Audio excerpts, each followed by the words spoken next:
Welcome to Town Board meeting Thursday, May 19th. Please rise and salute the flag. To the flag of the United States of America and to the republic for which it stands, one nation under God, indivisible, with liberty and justice for all. Emergency exits are behind the Deputy Town Clerk and also the door you came in. Roll, please. Supervisor Perotti. Here. Councilwoman Doyle. Here. Councilman Gutierrez. Here. Councilman Blackman. Here. And let it show that Councilmember Rebelard is absent tonight. Okay, public comment. Lauren.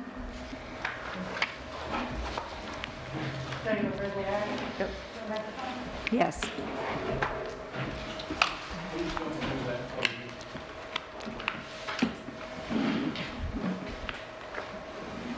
Is it okay? Yeah, you're right. Okay. Hi there. I am here because I've collected 34 signatures addressing the rail to train pathway and trying a petition against lights on the rail to train pathway. These are mostly with signatures from just around the hamlet of Wassaic. And people are very concerned, one, about the financial burden it will apply to taxpayers, and then two, also to the light bubble that it will create within our very rural neighborhood. So I don't know what else to say. So you have a petition? Yeah, I have 34, but I'm sure I could get more. No, I want to know what you have with you tonight. Did you want to give it to the Deputy Town Clerk? I can give it to the Deputy Town Clerk, and I also can keep collecting, if that's helpful. Yes, and then you would just turn it into her. Okay. Did you want to say anything as well, Josh? I'll let others speak first. I don't think.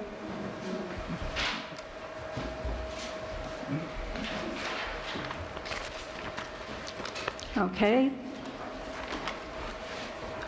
Would you like to go second? Yes, you. Phil Sicker. Bill. Yeah.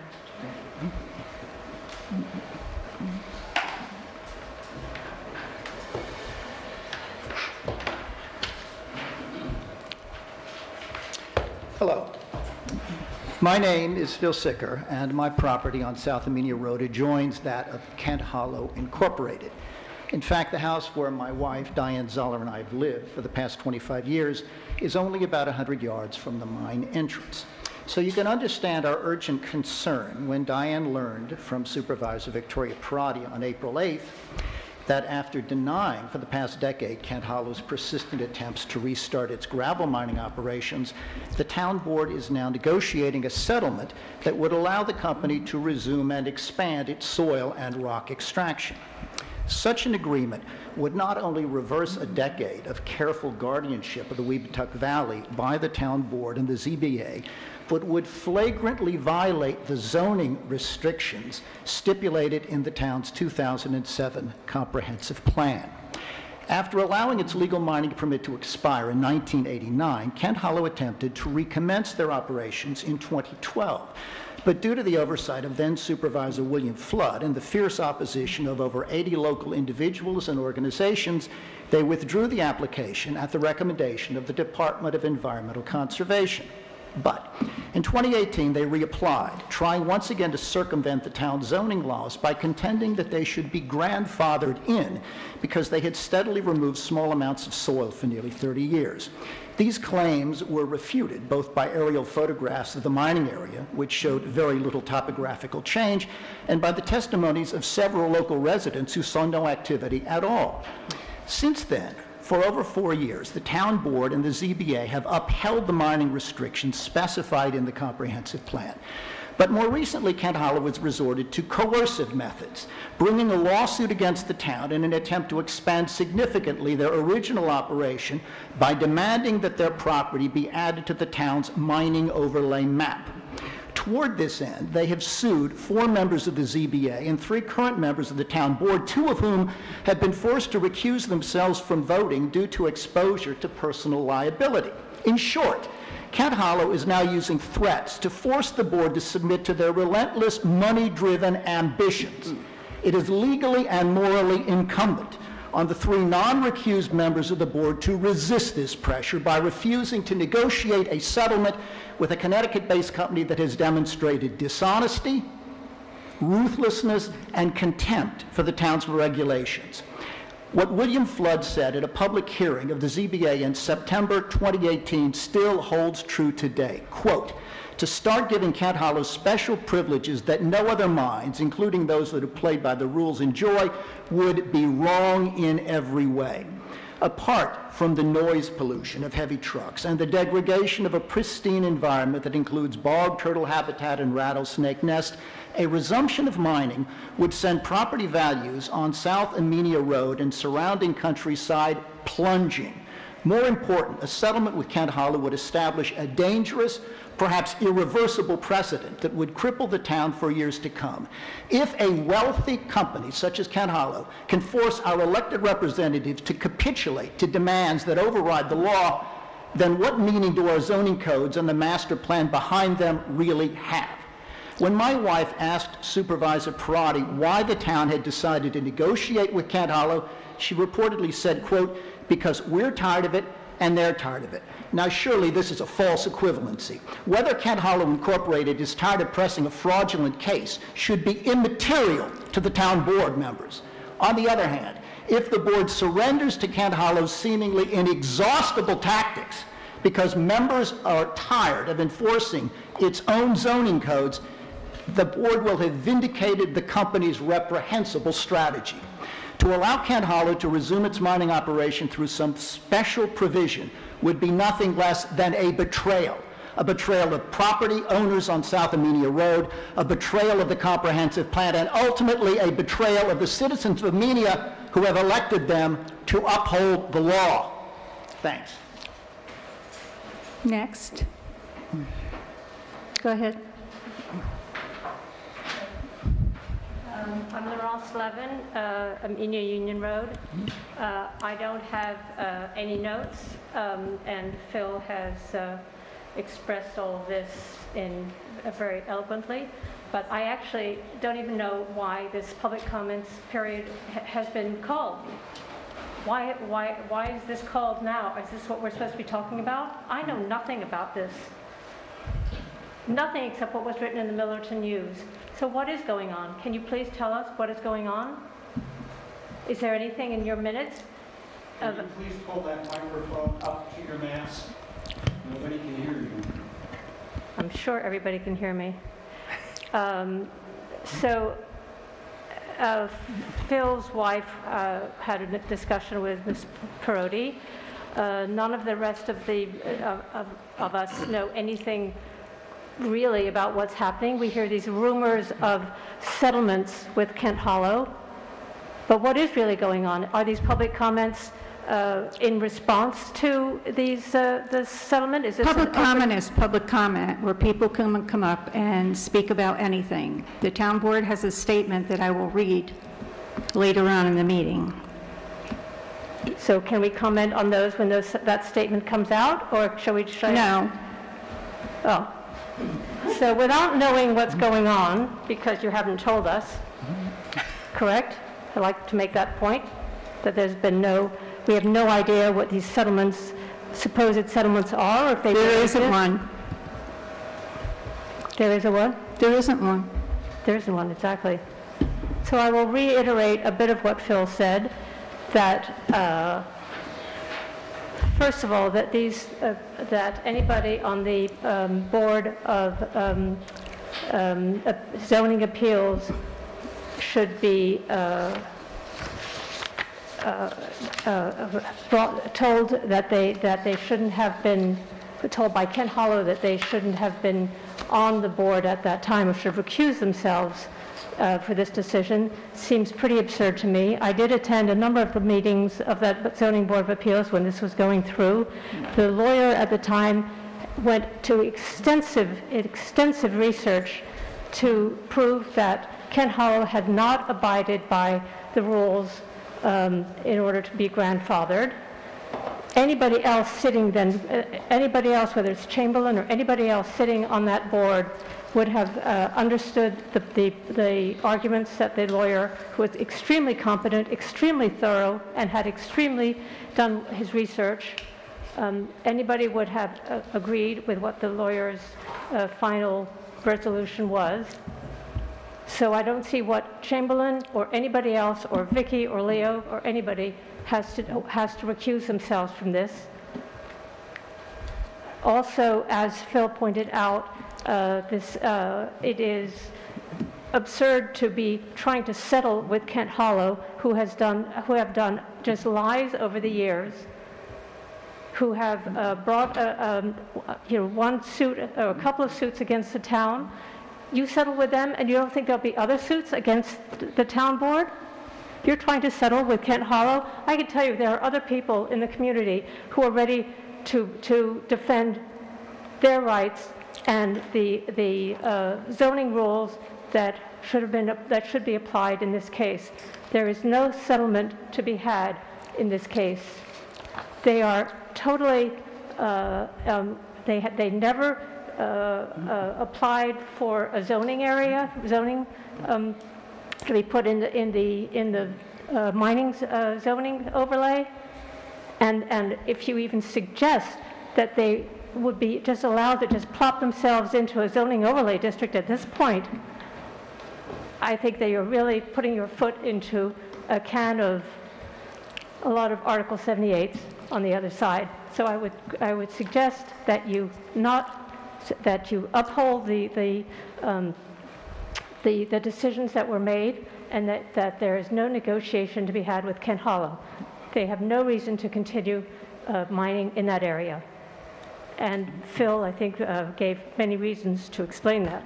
Thank you. I think I'm going to read the Kent Hollow statement that's been prepared with the assistance of the attorneys. Kent Hollow protest petition statement. The town clerk received protest petitions from residents adjoining the Kent Hollow property and concerned property owners. Tonight, the town board is simply acknowledging its receipt of the protest petitions. We want to be very clear that the town clerk has not received any zoning petition from the owner of the Kent Hollow property. The town of Amenia is in litigation with that owner, so we can't comment on that litigation, other than to say that the state court has encouraged the parties to have settlement discussions. Because we have protest petitions without a zoning petition, we're going to refer the protest petitions to our attorneys and ask them to provide the town board with guidance on how to proceed. If a zoning petition is received, it will have to be handled in accordance with the procedures laid out in our zoning code. Most importantly, the zoning code requires that a public hearing be held on the zoning petition, which will provide all concerned property owners and residents with an opportunity to be heard on any proposed activities on the Kent Hollow property. I'm sorry, Victoria, that letter was from whom? It's a statement from us based on what the attorney said. You have one Okay. in your packet. And Laurence, I just want to clarify, and for the benefit of everybody else in the audience, this is a public comment period that we have every meeting. It's not themed or specific to any one topic or another. It's open. You don't have it every single meeting, so Yes, we do. We have it every meeting. There's public comment in the beginning of every meeting, and people come and speak on a variety of topics. Who would like to speak next? Go ahead. I'm probably the newest resident of Amenia because I'm not closing on a property on South Amenia Road until Monday, and I'm wondering whether I should, but I got wind of this because somebody sent me the article that appeared in the local paper, and I'm moving from a farm in Red Hook to, small farmhouse on South Amenia Road. And my children grew up on a farm in Red Hook, and I watched as changes in the zoning greatly impacted the tenor of a town that I moved to, because it wasn't hip, it wasn't too country, it was just kind of like a place that had a good vibe, And I feel that the reason I'm moving to Wassaic is because I feel like Wassaic and Amenia have a good vibe. Like, the people are super nice and friendly. It's socioeconomically mixed, and it has, the potential. I see it as, I've lived in Dutchess County for a very long time, and I've seen how, Dover Plains has always gotten a bad rap. Amenia's gotten a bad rap too, a little bit, because they live next to Millbrook. And I feel like this is an opportunity with so many creative and wonderful and down-to-earth people to really meet the needs of the people that live in the community. And, a lot of people are moving here because it's a rural place, and if we can industries move in and make this more back to its industrial past, I don't think it's going to, lead us on the trajectory that will be best for all the residents in this area. We need to think about the people. What I saw in Red Hook, I can really only speak from my experience, because I don't want to make any false statements about Amenia, because I don't yet live here until Monday. What I saw in Red Hook is someone who was on the board bought a huge parcel of land in our most amazing agriculture district, the most, fecund, beautiful area that had all the dairy farms. And in doing so, he was able to get a change in our zoning and in our master plan. And I'm not inferring that anybody here is doing that, but this is what happened in Red Hook. So that was in the early 2000s. And they changed the zoning, the ag zoning, from 5-acre zoning to 3-acre zoning. And in doing so, they allowed this person bought a large parcel of land when one of the biggest farmers in Red Hook passed away, and he broke it up into 3-acre zoning. Now, in the last 10 years, all these McMansions appeared, and different people came because they could, get jumbo mortgages and blah, blah, blah, blah, blah. It changed entirely the vibe of the town. That's not a great word, but the culture of the town, and it was no longer a place where people walked through town and knew everybody, and everybody was super friendly. We used to have 2 small pharmacies. Now we have a CVS. We used to have, because that's what the population wants. It's like living in the suburbs, basically. And all of the beautiful farmland is decimated, I'm telling you. It's so sad, it's tragic.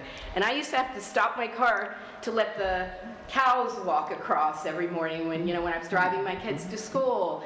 And now, 117 cars pass in 1992, 7 cars passed in a day.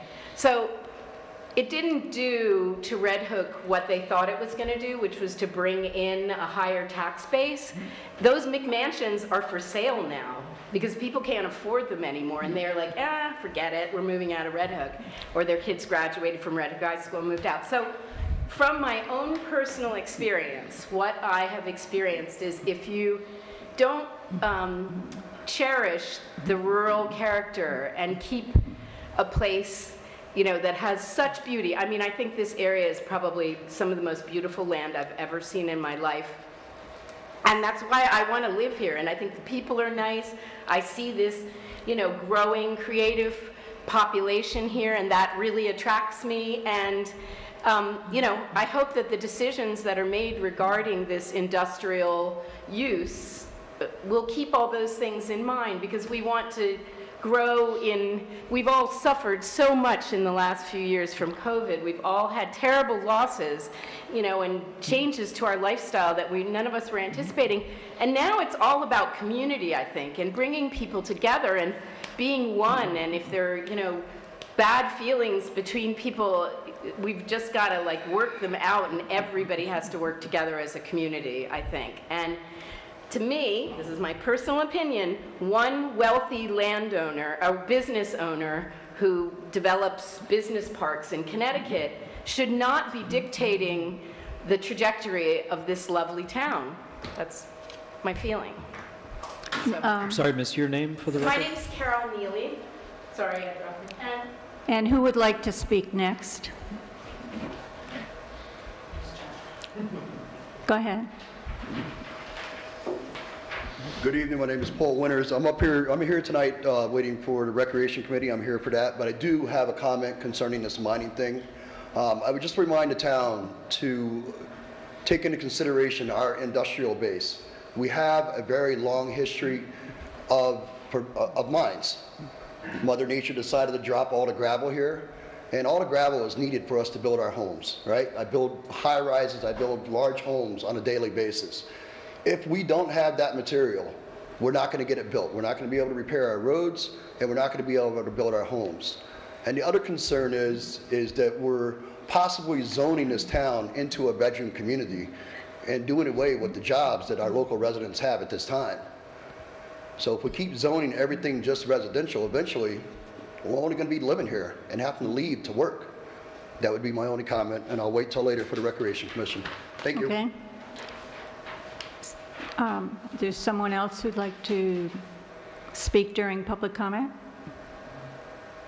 Go ahead.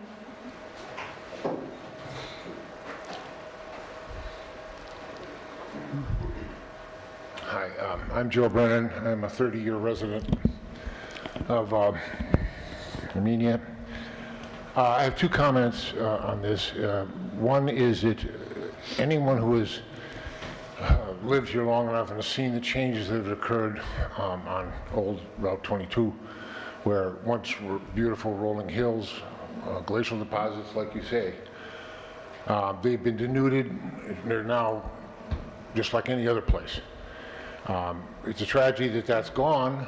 However important gravel is, and I have friends who are farmers and work in construction, I know it's important. But there are other sources of gravel. We don't have to become the supplier of gravel to anybody necessarily. Now, if we choose to do that, that makes a big change to our community. And yes, we will become a bedroom community. In many ways, we already are a bedroom community. We're not a farm community as it was 50 years ago. We're not even an adjunct to Millbrook or Sharon. We are a beautiful place unto itself. And every homeowner, even though I don't live on South Amenia Road, I drive past there all the time.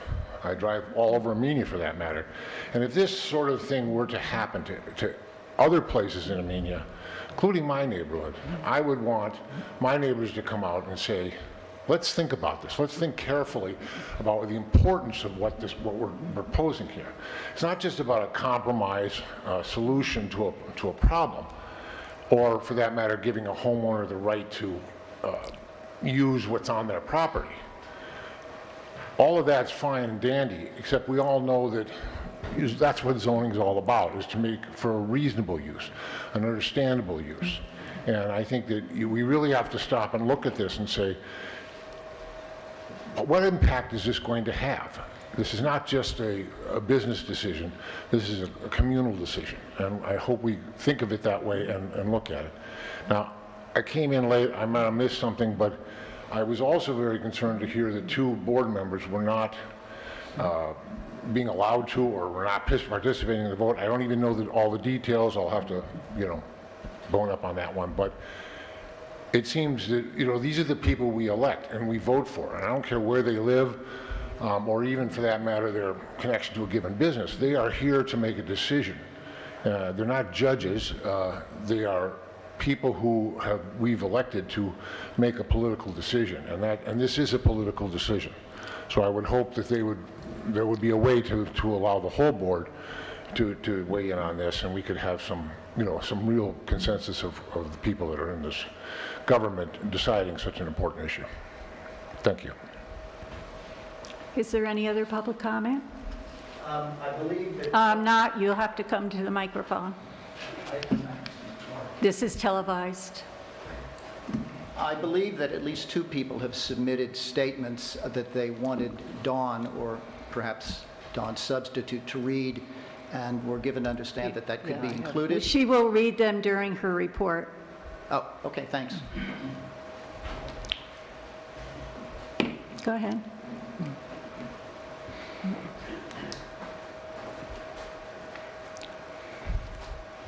Hi, my name is Joshua Frankel. I live on Old Route 22. And I think I have more questions than comments, even though I gather this is a time for us to speak. I appreciate you reading that statement out of order with the agenda. I think that I have, hearing about both the lights and the mine, I have felt a feeling of not having all the information that I want. And I think that's a feeling that I sense among my neighbors. And so that's a sort of a general, I guess a general request is for more information. Regarding the lights on the rail trail, when I hear about that, I ask questions like, how much will that cost? How many people will it serve? What is the concern about the people that it's serving? Are there creative solutions to solve those problems that would cost less money? These are all questions that I have, and I don't, maybe it's my own failing, but I don't know where to find the answers about what are the arguments being made and what is the thinking about these specific issues. With respect to the mine, I'm learning about all this very recently, but I live next to a former gravel mine, so I have a lot of interest in this story, and the possibility of a tactic being developed to intimidate our town is scary to me as a homeowner. I might, hearing what I've heard and hearing the statement, what I gathered from the statement, and I'm not an expert in these things, but that if it does proceed, there will be a public hearing, and that's good. I think secrecy is the wrong word, but when information is hard to access, it creates fear, and the situation of a lawsuit creates the requirement for people to talk outside the public eye. So how does that work? If a settlement is made, will the public hearing still be required? Or is there a possible avenue through a settlement behind closed doors that makes a hearing, the public hearing that you mentioned, not possible? This is a question that I have. No, there has to be a public hearing, but there's nothing to have a public hearing on Gotcha. at this point. And There's no request to change the zoning. Right. I understand that. So if a settlement is reached and then there's a hearing, is there then a vote after that hearing of whether to accept the settlement? Mm-hmm. That's very helpful to understand for the process for me. Thank you very much. Erica, do you want to read the two letters Sure. now, since they're related? That way everybody can hear them. When one looks for a place to buy, or in our case, build a house, one of the critical pieces of information they look at are the zoning regulations. If you are looking for a rural location, you prefer larger acreage requirements, and you are certainly not looking to live near an active mining operation. 18 months ago, I advised a friend's children that the area along South Amenia Road was safe as zoning requirements did not allow for resumption of the Kent Hollow mine. They purchased the property and are also upgrading a neighboring house, which will increase the tax base of the area. It is inconceivable to me that the town would decide to step backwards and change its zoning laws because it no longer wants to take on the fight. Why not then change other laws that get in our way or are uncomfortable to enforce? If Kent Hollow is allowed to resume mining, then every house in the area will have its property values lowered, and it should follow that taxes to the town will also diminish. As someone who has been here for over 30 years, has served on the ZBA, the Planning Board, the Board of the Wasake Project, the NECC Advisory Board, and has been an active member and current president of the Wasake Fire Company, I strongly urge the board to remain steadfast in its support of the current zoning requirements and not allow resumption of the mining operation that has been dormant. Thank you, respectfully, David Rosenberg, and he lives on Clark Hill Road. And the second one is from Nicholas Adams. I would request that this statement be read into the record at tonight's meeting. The events described in the Millerton News concerning the Kent Hollow mine over the past 2 weeks are a reminder of the importance of the laws and the need for our democratically elected officials to be brave in their defense. Outsiders with no interest in anything but the lining of their own pockets are attempting to undo the decisions of our neighbors who have served on committees and boards. They will stop at nothing to satisfy their greed. With the threat of lawsuits to force board members to change their votes, they have no interest in our community. All they will do is send trucks up and down our roads, scrape for gravel in our fields, and turn our hills into a moonscape. I urge the town to stand united, to support our board members, and to protect the laws we made and for which we voted. At a time when we see democracy threatened abroad by power-hungry rulers, here business interests are trying to undermine our decisions with a scorched earth policy of lawsuits. We should stand together as citizens and rally to defend democracy and the rule of law right here at home. Thank you, Nicholas Adams. Okay, those are the two you had. Those are the two I had. Is there any other public comment on any topic? Can I make one more comment? Excuse me? Can I make one more comment? Certainly. I think the gentleman who spoke earlier has a point. We've elected Leo recently and Vicky over the years. They have been, certainly Vicky, you know, has been an incredible board member who's been very fair. I don't see any reason to recuse them. I voted for them, so they represent me. I voted for you, Vicky, because I want you to represent me. And Damien also, though, he doesn't seem to, even as a neighbor, he doesn't seem to quite see our position. But I think that Vicky and Leo should be allowed to be included in the determination of this case. Thank you. Can I just address that, since an assertion was made about my position? I don't have a position on this one way or the other. I certainly haven't spoken publicly about that. I will also just mention that recusal is an act that individuals take for themselves. It's not an action that is mandated upon them by sort of external forces. So. Really? Yeah.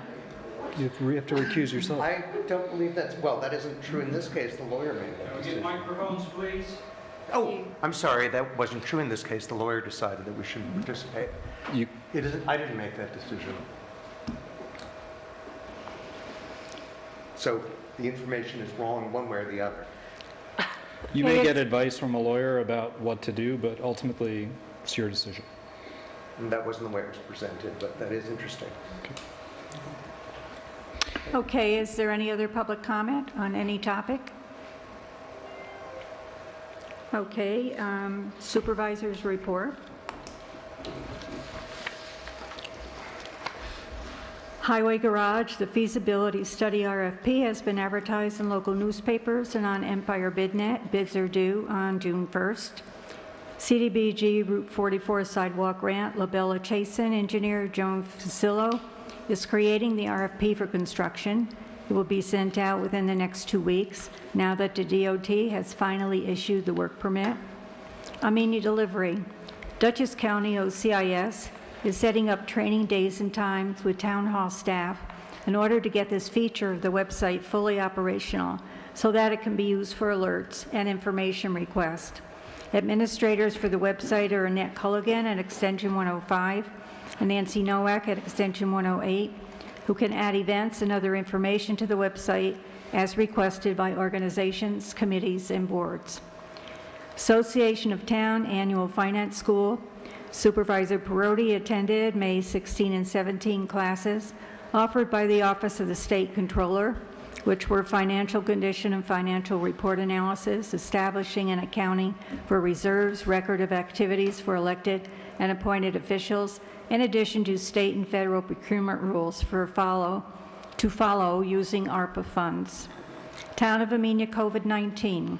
All Amenia Town Hall offices are open Monday through Thursday at regular business hours.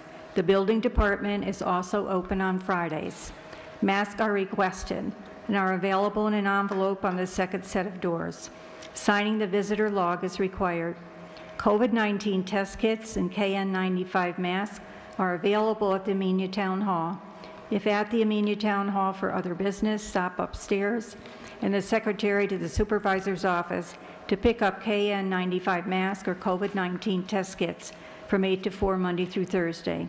You can also call 845-373-8860, extension 105 or 108 to schedule a time for pickup. The town of Amenia is also supplying COVID-19 test kits to the Amenia Library for distribution. COVID-19 vaccine information. For anyone who is homebound, vaccine appointments can be made by calling 845-486-2555. COVID-19 vaccines and booster shots are available at Amenia Drugs. Call for appointment 845-373-8000. CVS pharmacies, go online to schedule an appointment. Pfizer, Moderna, and J&J vaccines are available at the JCPenney site at the Poughkeepsie Galleria. Visit www.dutchessny.gov/COVID vaccine for expanded clinic dates and times and to make an appointment. COVID-19 testing is also available at this site. Town Clerk Report. I'm going to start with the building department. This is from Mike. Legion Fireworks Company has requested a firework permit on behalf of Silo Ridge for a public display on June 2nd, 2022. Please advise if it is acceptable to the board for the building department to issue a permit for said display. Thank you for your cooperation in this matter, Mike. So he's asking for a motion to... For what? The firework permit, to give them a firework permit. Why do we have to vote on issuing a permit? Well, last time it was issued illegally, so, I mean, the last time they did all that parking on the stud farm, and they never got the permit they were required to get because they actually weren't registered as a not-for-profit, even though they said they were. So, hold on a second. Who applied for the permit? Legion Fireworks Company. But where, when are they what going property? to do it? I don't know, it's just, it just says that firework permit on behalf of Silo Ridge for a public display on July 2nd, 2022. It may well be on their site. Yeah. Oh, I'm sorry. Bring it closer, yeah. That may well be on their site, but last time they had viewing. I know, but we're talking about this time, so we need to discuss this proposal. Yes, so let's find out whether they're using land outside of their property because that requires a permit. So, I mean, it may be okay to set off the fireworks. So they're asking if Mike can issue a permit.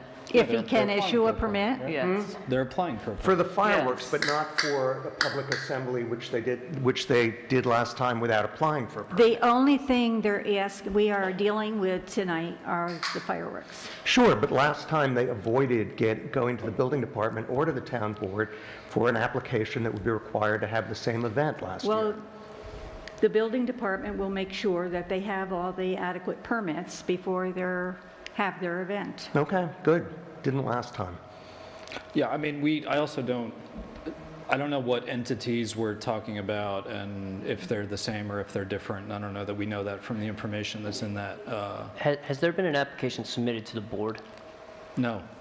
I think the application that was submitted, if it was submitted to the building department, and if there's legal questions as to the permitting process, whether or not that the application is complete or if it's inaccurate or whatever it might be, if they want to seek advice of counsel, they can request it there. I think it's not appropriate to have the board vote on a permit that they haven't even seen the application on.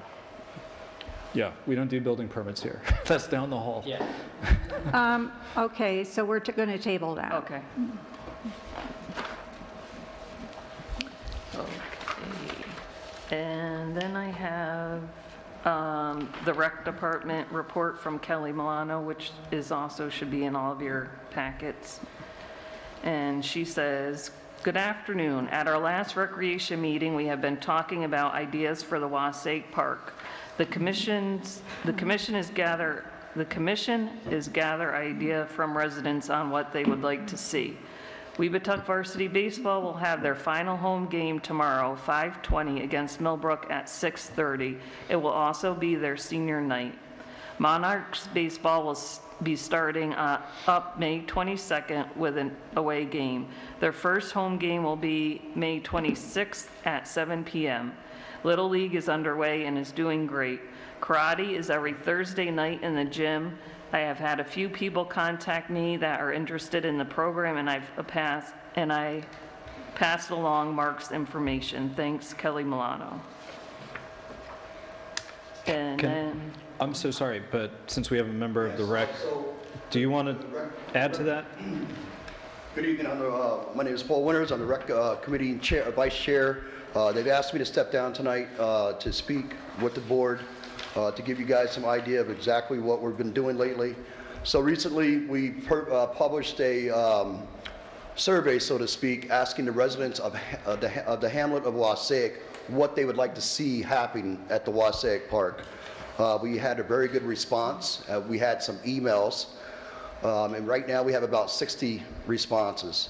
So the next step is we would like to ask the town board to publish on the town website an invite to the hamlet of Wasatch for June 9th at 7 p.m. at the next Recreation Committee for any further public comment concerning any uses they would like to see down at the Wasatch Park. In that time frame, we were approached by Wasatch Art Foundation. Hey, Paul, I'm so sorry. Just about the meeting, the next meeting, June 9th, and it's June 9th at 7 p.m. here at the big hall here. The auditorium. During that time, we were approached by the Wasatch Art Foundation offering to lease land next to Gridley Church, I'm sorry, as a location for a small children's playground for the small kids in town, because part of the concerns that residents had expressed was Wasatch Park is kind of far out there. There's no close parking. There's no safe security. So it's an idea that we would like for the town board to follow up with the Wasatch Art Foundation to see if this is possible. They're offering to lease the land to the town for $1 a year, and for as long as we needed it. So that was something that we would ask that the town pursue. Secondly, as we get these ideas together by June, we would like to return to the board and ask that you guys consider setting a timeline, say 6 months to a year, to actually complete these projects down at Wasatch Park. There's been talk for the past 3 or 4 years that we're going to get something done, but the town residents feel like nothing ever gets done. A dog park, better ball field. So we would like for you guys to actually set yourselves a timeline. Say we're going to get this done in 6 months, or we're going to get this done in a year, and actually make it happen. So the other thing that we were talking about at the committee is the importance of what this town provided all these years with the summer camp program. So we know that the board was in the process of trying to find out or to find someone that could step up and be the summer rec director for the year. And we're curious if the town was able to hire someone, because if we're going to start camp, we need to start it in 6 weeks. And that's not a lot of time to hire someone to get a full crew up of, say, 10 or 15 kids to actually run a program for the year.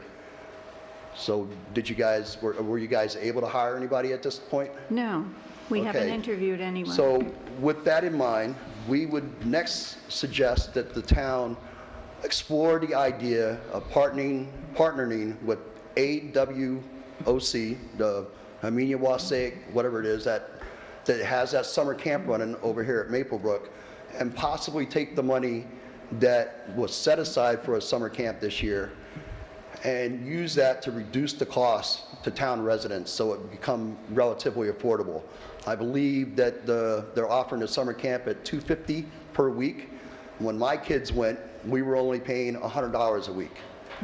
If you guys would consider taking and working with that foundation to reduce the cost to town residents, I think everybody would really like that. Okay, that's it. Thank you. You go ahead and finish your report. We're in the middle of the town clerk report. I do just want to add, because Vicki and I did share this with Paul, but Vicki, I did share the presentation and research that we did on Westside Park with Paul back 2 years ago. Sorry. The SEBI Environmental Services in your packets also, April monthly report with total gallons, customer calls, line markouts, emergency response, and other items. And then I also had, in the packets was also Megan's report. I will read that out loud. It's a highway report. The highway report. It's about the parking lot plan, and she says, I have reviewed the parking lot plan. To me, it looks overcrowded with the double parking in the middle. The 3 parking spots going in on the southeast side and also the 3 on the north side should be open for larger trucks or emergency vehicles, making the turn. The walkway to the stairs of the town hall looks to be blocked by a vehicle. If Stoneleaf can park and show us this plan for 36 cars can work safely, that also can be an option. If anyone has any questions, comments, I can be reached at 845-373-9922, and that's Megan Chamberlain, Highway Superintendent, Town of Amenia. Hey, Vicki, did you want to read the CAC report? Sure. Committee report, May 19th, 2022, submitted by Michael Peak, the chair. We met last night, by the way. The Conservation Advisory Council met last night, and on behalf of the group, the chair has made the following report to the board. We began by discussing the possibility of moving the Climate Smart Task Force to the subcommittee, as other communities, such as Town of Northeast, have done with good results. This will allow us to bring additional resources and personnel to bear on our climate smart efforts and will restore the CAC's capacity to focus on its core responsibilities. We also discussed the solar field project proposed for the old Amenia landfill site. We understand the town board has asked its planning consultant to advise whether this project may be implemented within the context of current zoning and solar regulations, and we hope this project will continue to move forward with the board's support. We also suggest that BQ Energy's presentation be posted on the town's website to provide the community with accurate information on the project. Meanwhile, we continue to work on our clean energy and climate smart objectives. Our latest initiative is a community solar campaign. Residents who enroll will be able to make the switch to clean green energy while saving up to 10% on their electric bill and perhaps claiming a $25 Amazon gift card in the process. More information and details will follow. Finally, there are currently 2 positions available on the CAC, which we would like to fill as soon as possible. For those who are interested, applications are available at the town clerk's office or online. Completed applications should also be returned to the town clerk's office. Respectfully submitted, Michael Peak. Okay, you have a resignation, I believe. Yes. The town clerk's office is in receipt of a resignation from Charles Mayville as assistant groundskeeper dated May 16, 2022.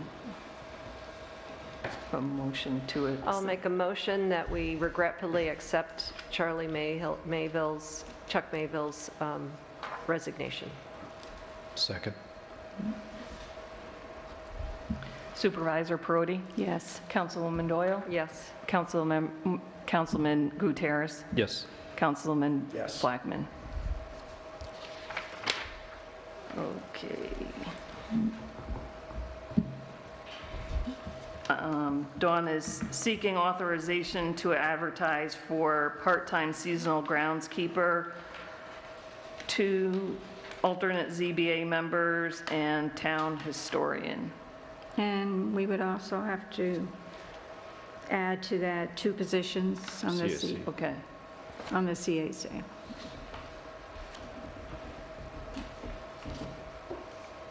I make that motion. to authorize the town clerk to advertise for those positions. Second that. Supervisor Perotti? Yes. Councilwoman Doyle? Yes. Councilman Gutierrez? Yes. Councilman Blackman? Okay. And then I also have the tax collection total as with date. Taxes collected, $6,799,474.82, with penalties total $15,697.97, and notice fees $16. Remaining uncollected to date is $356,509.36. And also, it's a final reminder for 2022 town property taxes. All payments received through May 31st will be accepted at the Amenia Town Hall. And also, I'm going to read the vouchers. The total vouchers for this month was $112,299.15, with a breakdown of General Fund A, $87,544.06, Highway Fund, $16,192.21, Amenia Lighting, $927.60, while Stake Lighting, $334.96, Amenia Water, $7,300.32. And do I have a motion for the supervisor to pay those? So moved. Second.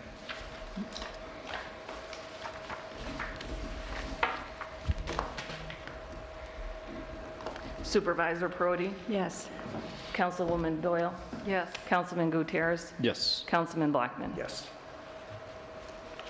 And that is all I have for tonight.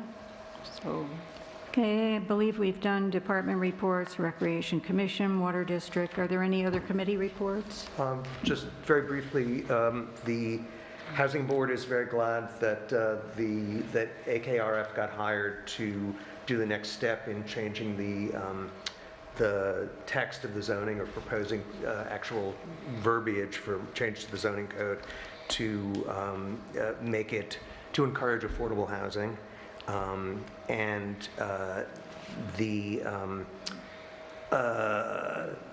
The wastewater committee is expecting a report, I think, within about a week from now, right, or within the week, from the wastewater engineer, Ty and Bond, which would give a proposed district and information on the system options for the proposed wastewater system. So that's it. Leo, do you want to maybe summarize some of the proposed zoning changes that the Housing Board is recommending, given that we have a very zoning-oriented audience this evening? Yes.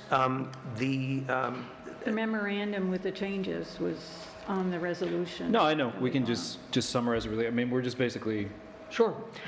So the Housing Board has been working for 2 years to try to develop affordable housing in Amenia. Actually, that is...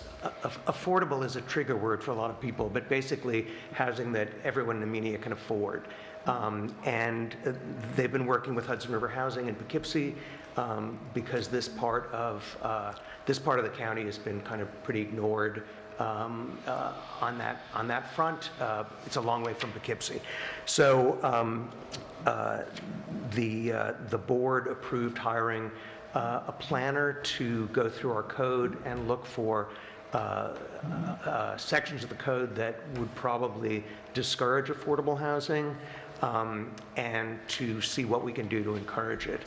And since I'm no longer the chair of the board, I probably don't remember in great detail, but among things that we were looking at was allowing houses that are to projects that are fully or primarily affordable would get some priority in terms of density. That if they built their own septic and wells for the property, for the entire development, that they would be treated as if they were hooked up to the town systems. And we already have in our law an option of accessory dwelling units, which is another way to do that by turning part of someone's house into a rental.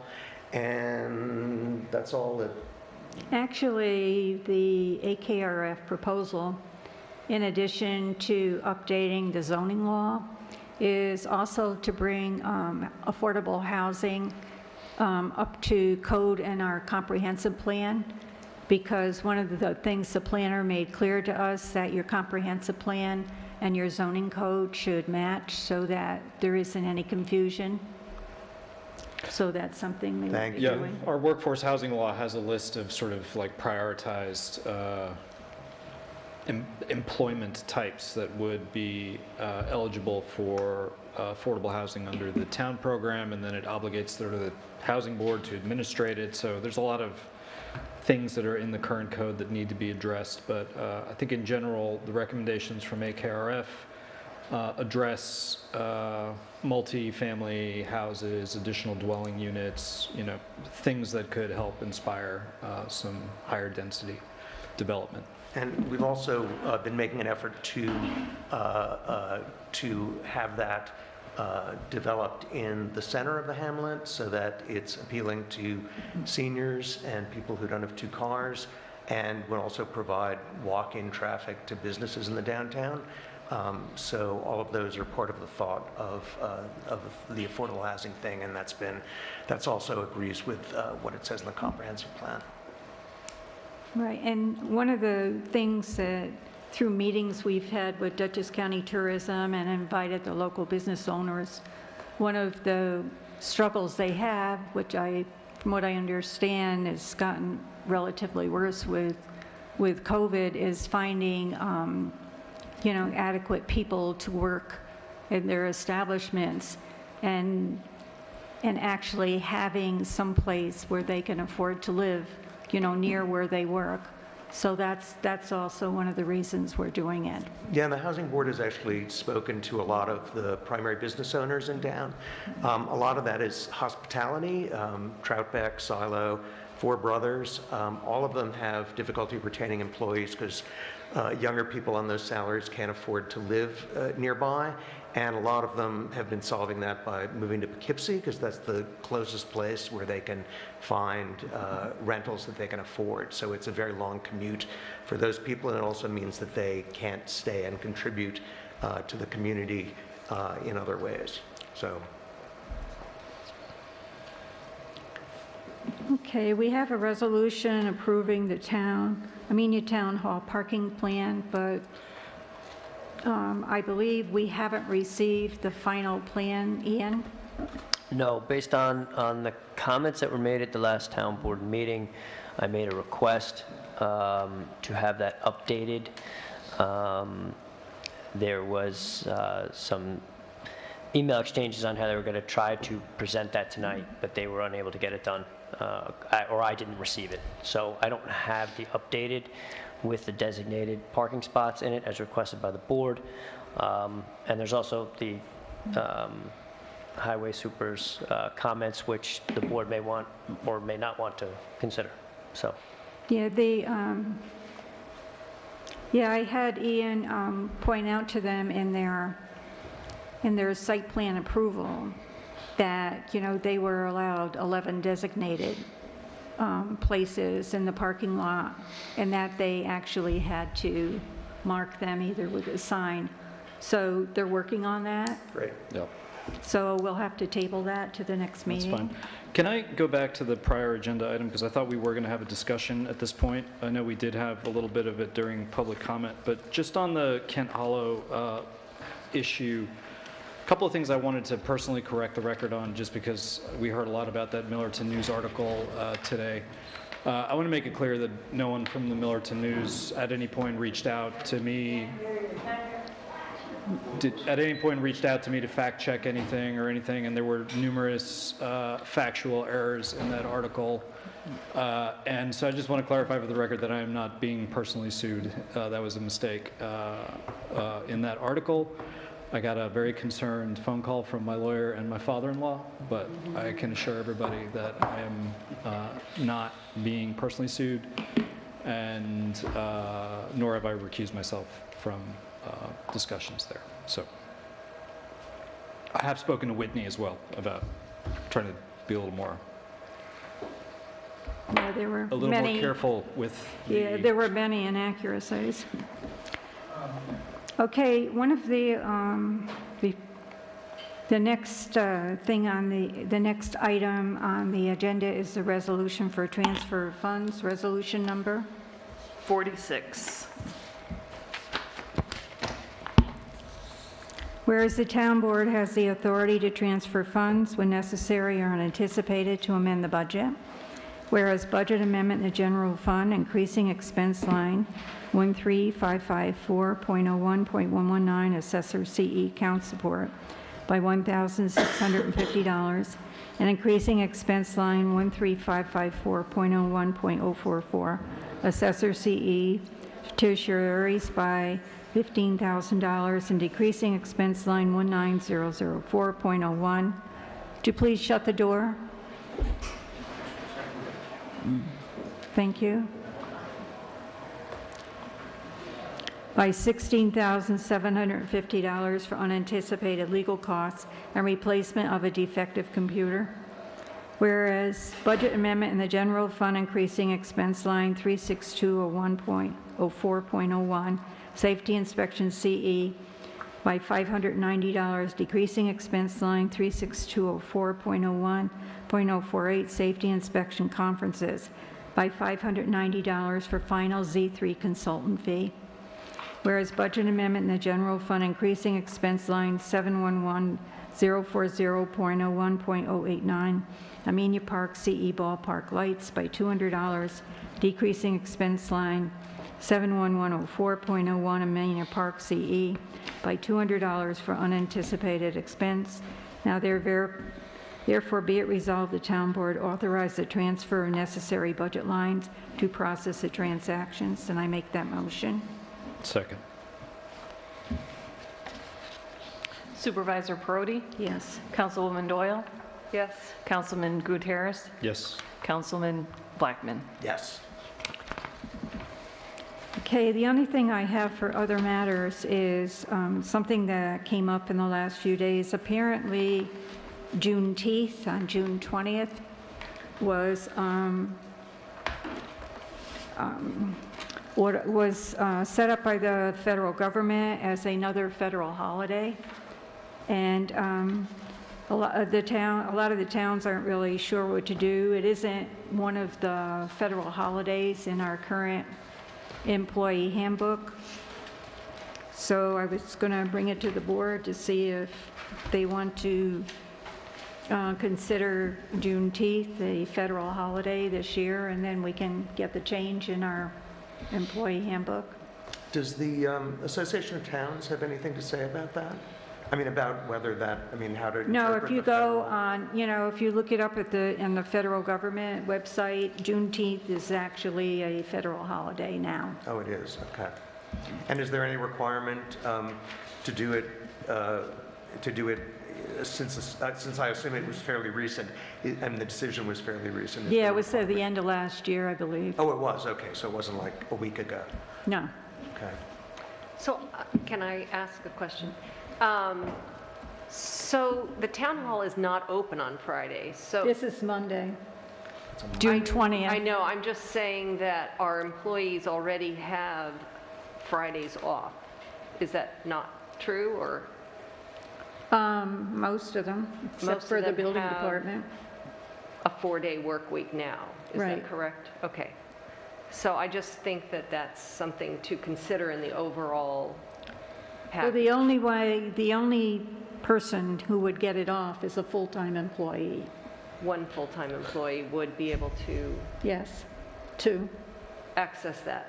would be able to one day access off. that. However, I see. what we have done throughout the years, whatever holidays that part-time employees are not eligible for, we've allowed them to work that day. So how much does it cost to update the handbook is another consideration.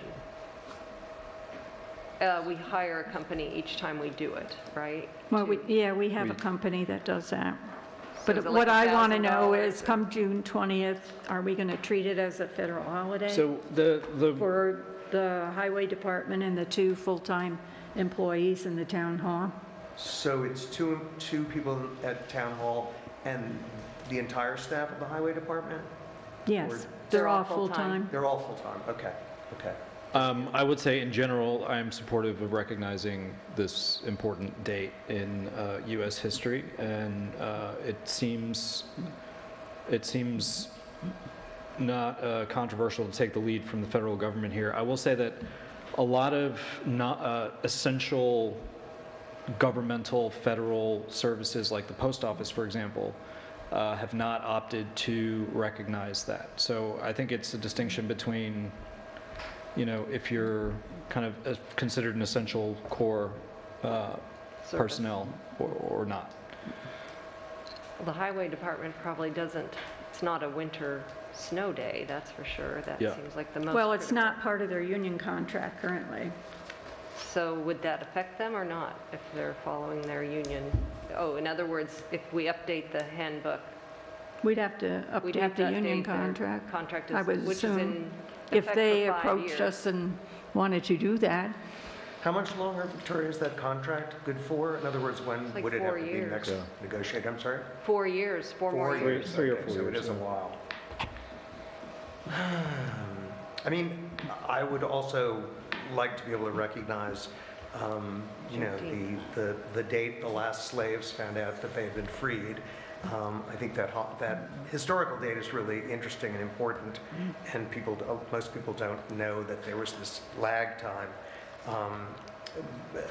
and it doesn't sound like it affects a lot of employees. But the issue with the highway department and their union contract, I have no idea. So, Well, the union hasn't approached me about it. okay. Well, is it possible to make it? So what we could do is just have it, for this year, just have it be a regular work day and start next year, or, I don't know, it's whatever. Well, I wasn't going to make the decision.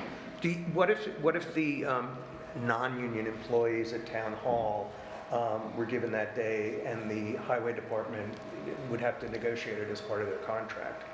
I mean, they could certainly approach us, or do you think that triggers some other legal issue? In my opinion, if the town board wanted to amend their handbook, they could amend their handbook to add that day, And just honor it this year. and have that effective immediately if the town board so choose to do so.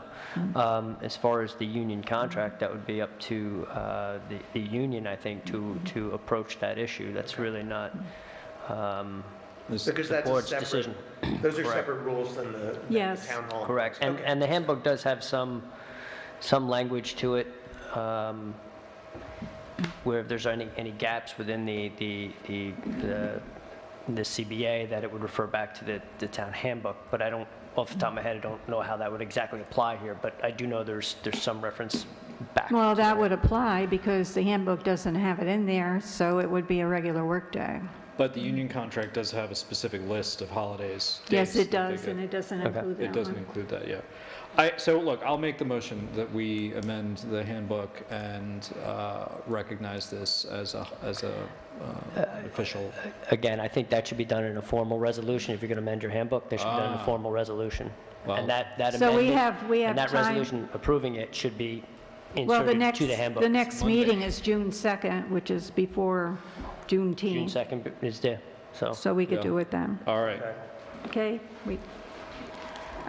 Any other town board comments? I withdraw my motion. I'm sorry, what? Okay, thank you. Withdraw my motion. You withdraw your motion. Okay, I have a few comments. Let's see.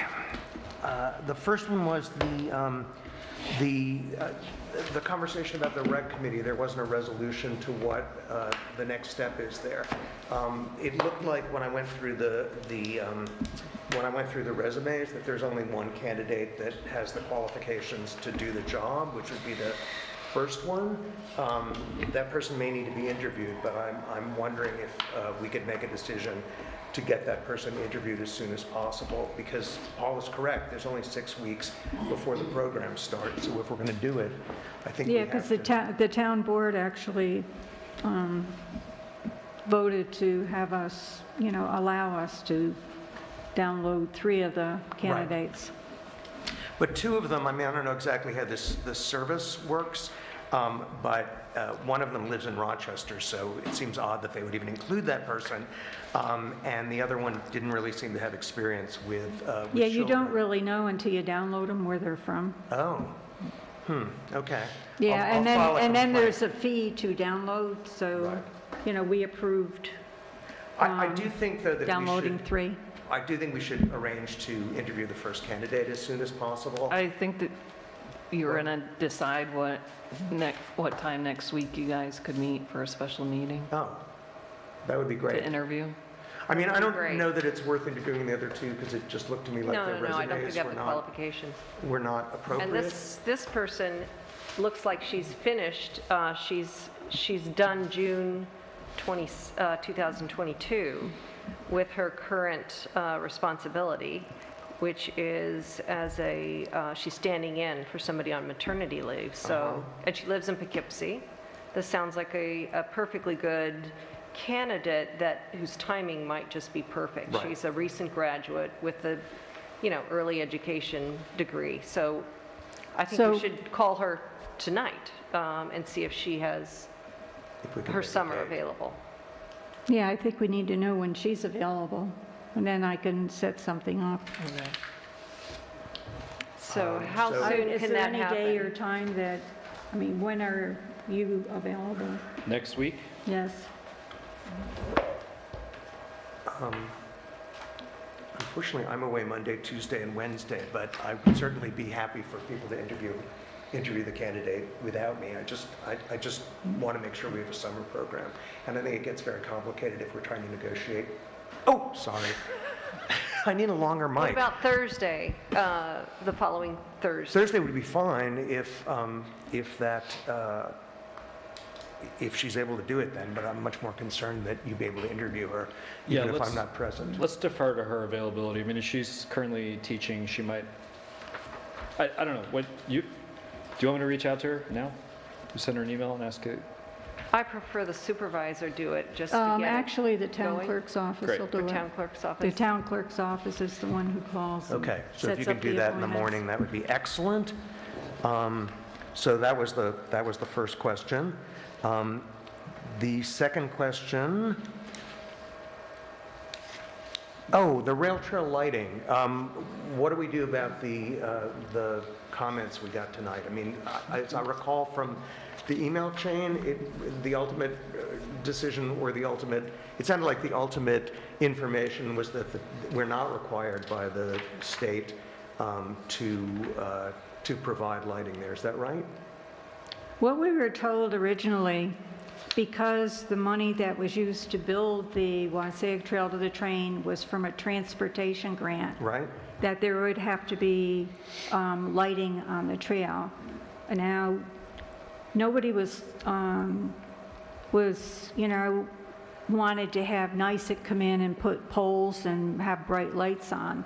We were more amenable to solar lighting. Right.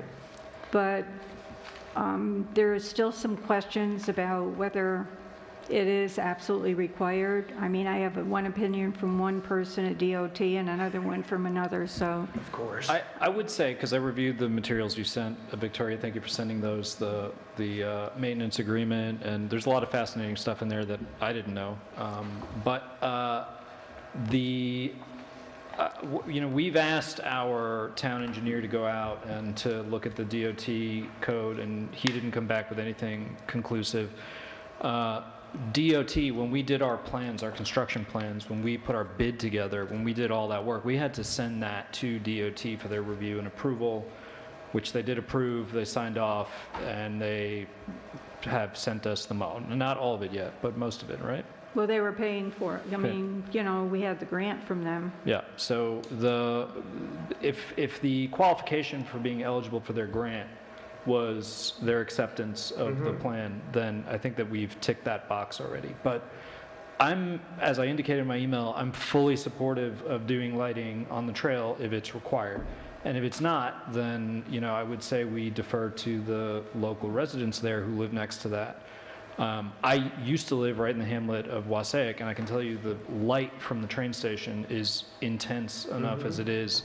And then, of course, those folks have to deal with the noise, and, you know, it's both train movement, horn blowing, and trains idling. Like, adding an additional environmental...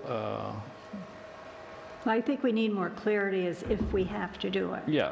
I mean, the fact that the money from the original grant to build the trail was a transportation grant, meaning that the trail needed to be open 24/7, was my understanding, if it's a transportation money. I totally understand that. I also know from someone who used to commute that, that coming home at 5 o'clock in the winter, well, I never got home that early, but anyway, that it would be nice to be able to actually walk to Wassaic from the train station. Well, that was the point of us building it, because, I mean, people were walking along Route 22 and along the railroad tracks. I mean, that was the whole point. And the one lighting company I looked at, I mean, the solar lights are, you know, if they would only be on like dawn to dusk.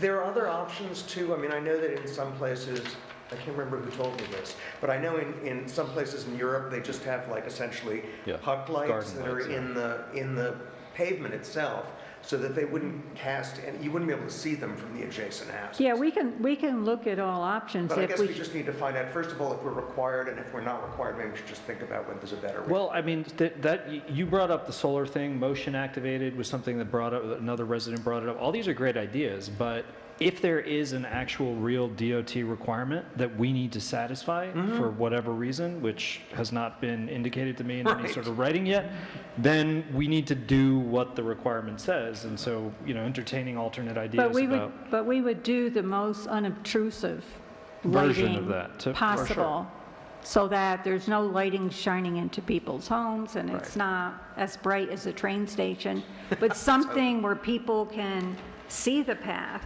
walking to Wassaic from the train in a safe manner. Right. The other thing is that the trains don't run all night, right? So the last train is About midnight, I think. not even so earlier than that, I think. Oh, yeah. I mean, I don't know that it has to be 24/7 if that's not required, but I do think that for people who are taking the train in and it's after dark, that it would be good. I mean, you know, when the trains are... Look, I am a Costco member. I can go buy some solar puck lights and we can deploy them. Okay, that sounds like a very efficient way. And that would, you know, that would probably last for a couple of hours into the dusk. And I think we need to, since we started with our town engineer, we need to finish with our town engineer, so let's wait till he has all the information can Sure, present and I it to think us. because resolving whether it's required I mean, or not is the most we don't important. have to do this tomorrow.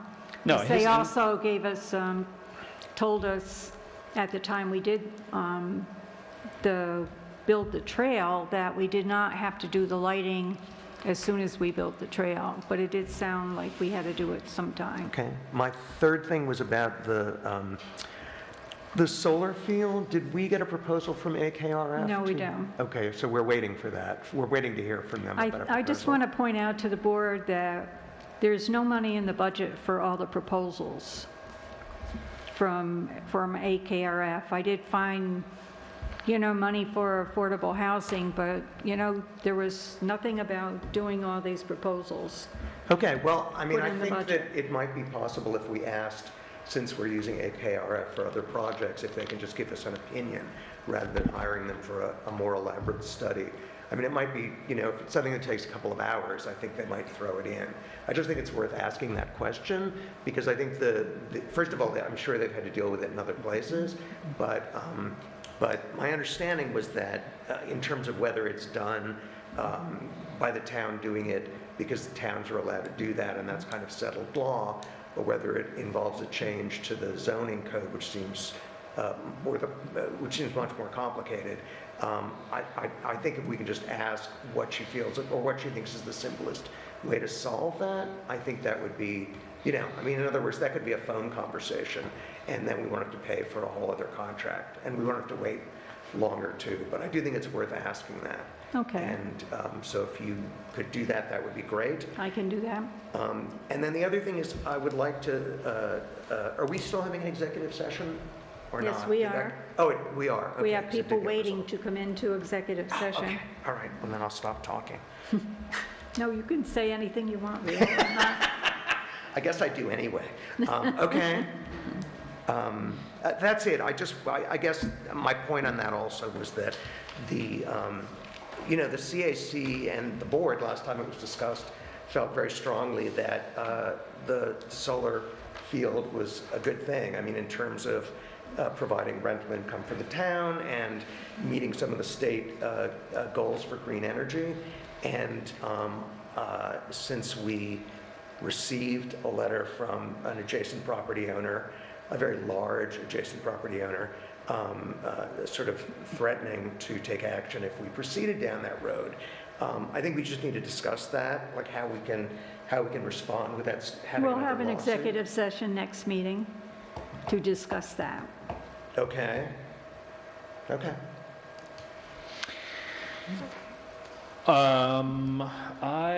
Just on the solar field thing, I have two comments. The first is I'm fully supportive of doing a project like that. I think it's a great idea. I am adamant that I think we should put a bid out to see if there are better proposals as opposed to sole awarding just the one company that we've spoken to so far. But I think it's a great project. The other comment I wanted to make, which I probably should have made earlier, is, and this is not specific to any one issue or any one item or anything, but I just want folks in the room and out there to understand that, dealing with lawsuits is actually a large part of our job, my job here. On a significant amount of my time is spent dealing with various lawsuits, and we, as the town, get sued for all sorts of reasons. All that's public. There's property owners who don't agree with their taxes. There's zoning concerns. There are slip and falls. I mean, again, all those dockets are public. And so if there's ever an interest to sort of understand the details of any one particular case, you can go find those lawsuits and the, what's the word I'm looking for, Ian?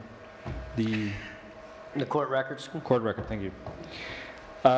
So on that note, the flip side of that is that a lot of times we're about to jump in and do it again right now, but we deal with the discussions with our counsel and the strategy for how to respond to any and all of these lawsuits in executive session, and it's not intended to be a conspiracy or a secret, hiding of anything from the taxpayers or the town folks.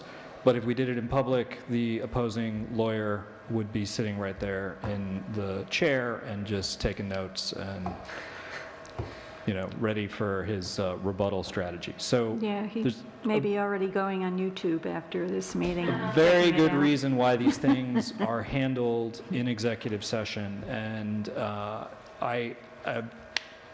I'm so encouraged by town folks and friends of mine and people who are interested and passionate and want to know the details. And all we ask to be able to do our jobs to the best of our ability is that there's some sort of understanding of the process and not an automatic conclusion that there's some nefarious activity or something going on. That's all I'd say. Okay, Vicki, did you want to talk about Memorial Day and Planting Day? Yeah, Planting Day, I know Dawn Marie gets the chance to have this zoomed in, so hopefully, Mike, you can zoom in. I don't know what the secret cue is. Hold it still, okay. Thank you.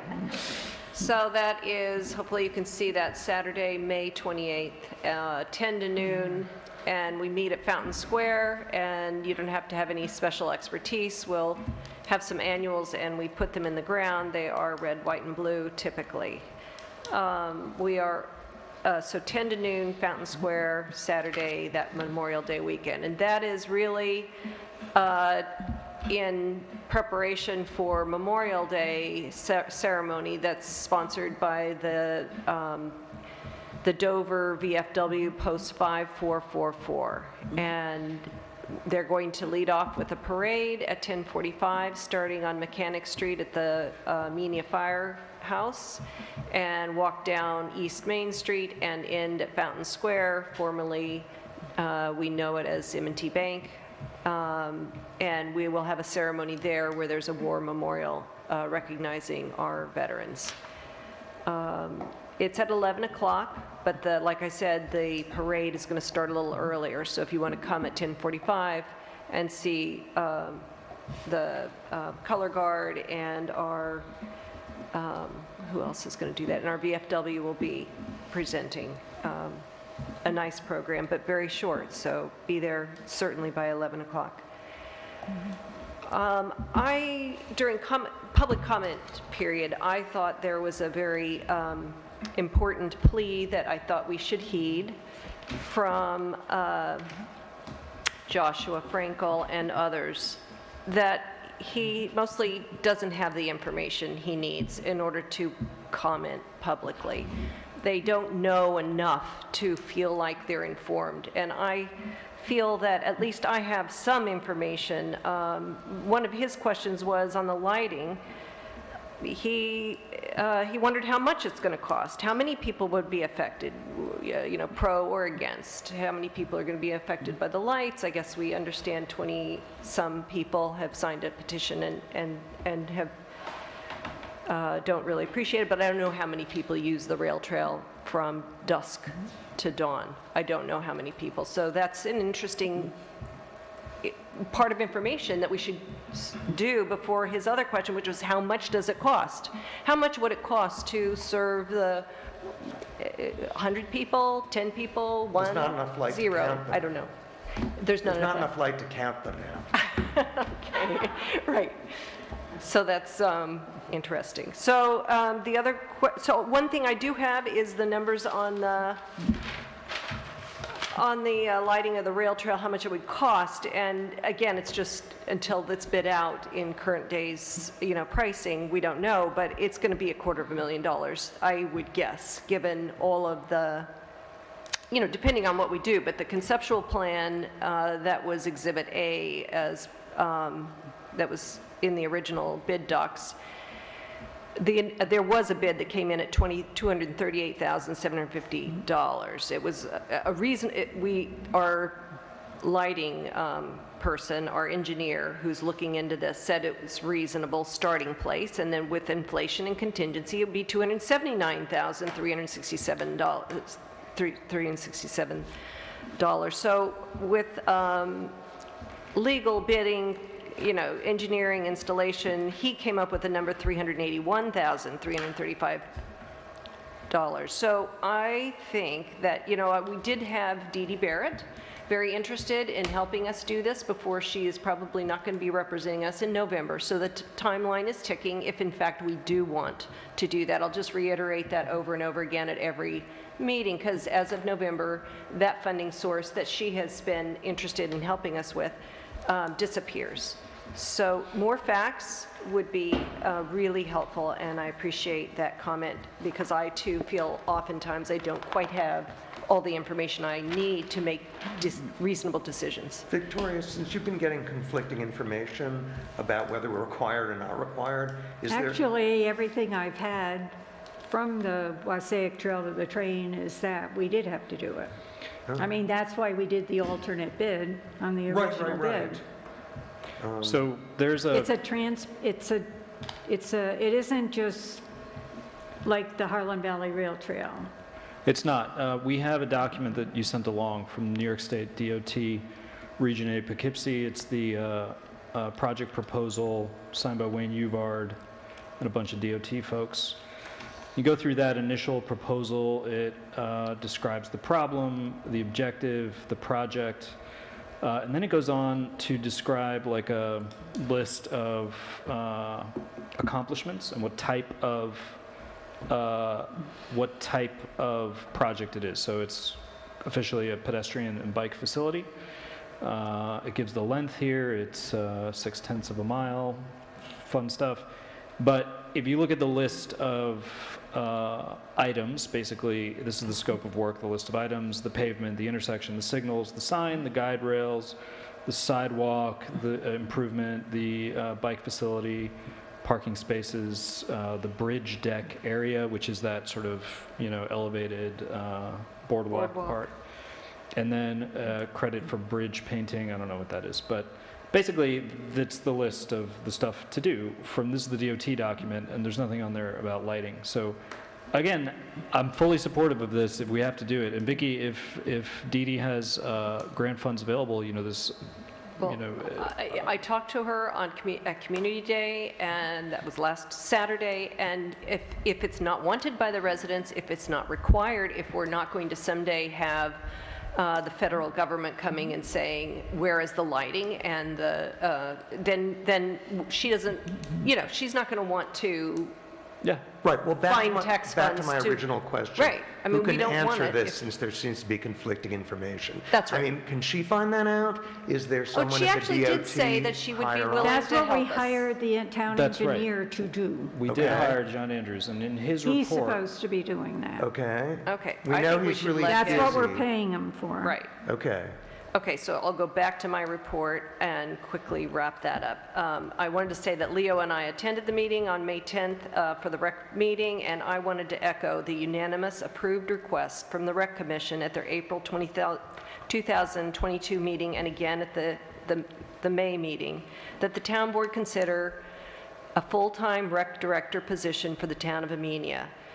And I'm quoting, a part-time job is, well, I kind of edited it. A part-time job is simply not adequate to handle the volume of work we need to get quality summer rec programs developed, staffed, and managed properly. This is a case in point. We've done an excellent job in the building department. We found that we weren't handling the caseload. Victoria made a great suggestion. Let's make another full-time deputy. Let's hire the person that we need. Let's get a competitive rate, and let's get this project moving forward. We haven't had a summer rec program for like 5 years. Other towns of similar sizes have been doing a great job. They have town pools, they have programs, they have dance classes, they have lots of different things happening. And Victoria, in all due respect, you say the volunteers should be doing this. Volunteers, like I say, we don't have time to pull off I summer didn't rec say that programs and such. volunteers should be doing the summer rec program. All those people get paid that work on it. Who gets paid? Everyone who does summer camp. Well, we have to hire somebody to get that, and they have to Well, it wedge that isn't, you're into their just, lives. yes, but it won't be just hiring one person. You'll be hiring, would be hiring staff also. So I will continue like a broken record because I see that the rec program isn't moving forward. The rec commission have asked and asked and asked, and I will continue Well, that if mantra. nobody, It's just what I hear and what I feel. are you talking about a summer rec director or a recreation I'm director? talking about a full-time recreation There's director no who would funds in the either- budget for a recreation. Right, but For there were this no year. funds for a deputy building inspector. We hired. Yes, there was. There was some, there was not all. Yes, there was. We had enough for $30 an hour to pay him full-time? Yes. I put extra money in there. So I suggest in November, October, when we do our budget, we put that in. So I will continue on that mantra until we have that in the budget. I don't know any other way to get this stuff done. I agree, Vicki. I mean, that's something that we need to do during budgeting season. I, in the past, had suggested we have a sort of facilities manager. I don't know if it was a part-time or a full-time thing, but I think in general, we run a very bare bones operation here at the town of Amenia. We run the entire town for less than $1 million, not including the highway department, and it's a very valid conversation to have, do we want to staff up, offer more services, offer more amenities, and, make the corresponding edits to the budget? That's a valid conversation to have during budget time. In my half-hour lunchtime break, I called HVA's Amanda Cabanillas. This was a great idea that Victoria had to have a stream science program at our parks this summer. They are not able to throw together an entire summer program for kids, but they could do what she proposed, and we discussed very quickly. We reviewed a proposed program for Amenia youth with the HVA's Amanda Cabanillas being the director of that program. She would recommend 2 separate dates, probably Saturday mornings, that's what I suggested, offering perhaps a 1-day session in July and another in August. Each of the 2 sessions would provide a 1.5 to 2-hour introduction to watershed science at Wassaic Park. Youth ages eligible for this free program, I'm assuming it's going to be free, would need to be decided on. Are we going to, handle 3-year-olds? Are we going to handle 10-year-olds, 15-year-olds? We don't know yet. With workshops limited to 10 to 15 children. The activities would include learning about what a watershed is and why it's important, and include a stream exploration exercise in the Wassaic Creek. Yet to be determined, like I said, the ages that we can accommodate. Restrooms, do we need a porta stand put down there? And if so, include that in the budget. Dates, firm dates. And then being me who I am, who's responsible for the publicity, getting the registration forms out? Are they going to be online on myrec.com? Are they going to be printed flyers? Are they going to be both? Are we going to work with the school, which ends in June, get those flyers out in those kids' backpacks by then? It's a lot of coordination and work to get just the small program under. Are there insurance requirements, if any? Does HVA need to name us as an additional insured? I don't know. Background checks, are they needed for people who work with children? Okay, that needs to be done. Amanda is putting together a proposal and an invoice for HVA's time and materials. Awesome. This is the sort of thing I can do in about 15 minutes, but carrying this out, going to the schools with the flyers, getting them, I know from the theater dance program, there's only so much a volunteer who works during daytime hours can get done. And the head of the rec committee said that, she understands that with a full-time job, it's really She's got 15 hours. Yeah, it really limits how much she can accomplish. And I also think that there could be programs for seniors and a whole bunch of other activities if we had someone to organize it. And we have someone already is. Who's that? Michelle. Yeah, but Michelle is a volunteer as well, and she arranges bus outings. That's not. No, she does more than that. She does luncheons, she does the senior picnic, she does the Christmas dinner. Right, but I'm saying they're individual events over the course of the year. I'm talking about like classes and exercise and stuff like that I don't think is hard to pull off if we just had someone who could focus on those things, who wasn't. Actually, the Office of the Aging offers exercise at the South Amenia Church for them. You have to be Can we like have this 65. conversation during budget season and Yeah, I think it would make more sense. Yeah, but I mean, again, I just feel very strongly that we have to find the money to do that. Yeah, Okay. makes sense to me. That's all I have. Well, also keep in mind, we need to stay under a tax cap too. Okay, is everyone, are we finished with town board comments? Good, I make a motion that we leave regular meeting, go into executive session for pending cert litigation for Martin Fox Hollow, and the deputy town clerk is excused. And it'll be with the town attorney, the assessor, and Karen Hagstrom, another attorney. Second. Bye, thank you. Welcome. Yeah, and thank you so much for dealing with all these things, because it's really important, and I see you guys are totally on top of it. Thank you. Good night. Supervisor Perotti? Yes. Councilwoman Doyle? Yes. Councilman Gutierrez? Yes. Councilman Blackman? Yes. Thank you.